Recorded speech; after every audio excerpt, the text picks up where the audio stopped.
ഞാൻ എങ്ങോട്ടെങ്കിലും മാറ്റി ഒരുങ്ങി പോവുകയാണെങ്കിൽ എന്റെ റൂമിന്റെ അവസ്ഥ എങ്ങനെയാണ്? കാരണം 100 ഡ്രസ്സ് ട്രയൽ ചെയ്യും. ഇപ്പൊ തടി വെച്ചതുകൊണ്ട് എനിക്കൊന്നും അങ്ങോട്ട് കംഫർട്ടബിൾ ആവാറില്ല. ഒരുപാട് പേരുടെ കളിയാക്കലും ബോഡി ഷേമിംഗ് കൊണ്ട് അത്ര പെട്ടെന്നൊന്നും എനിക്ക് ഡ്രസ്സിന്റെ കാര്യത്തിൽ സെറ്റ് ആവില്ല. എന്നീ ബോഡി ഷേമിംഗ് ചെയ്യുന്നവരെ കാണാൻ കൃത്തിക് റോഷനെ പോലെയോ ഷാറുഖ് ഖാനെ പോലെയൊക്കെ ഉണ്ടെങ്കിൽ പറയുന്നതിൽ ഒരു കാര്യം ഉണ്ടെന്ന് പറയാല്ലേ.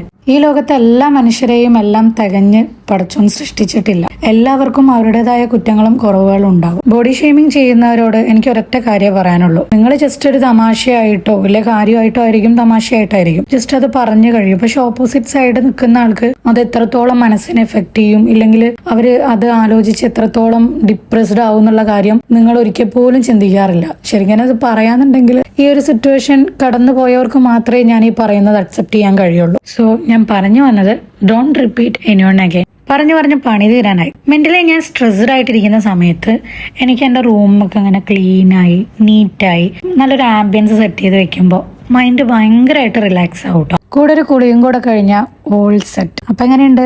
റൂം അടിപൊളിയല്ലേ? അപ്പൊ കൂടെ ഒരു ലൈക്ക് കൂടെ ചെയ്തിട്ട് പൊക്കോളൂ. Tata bye bye.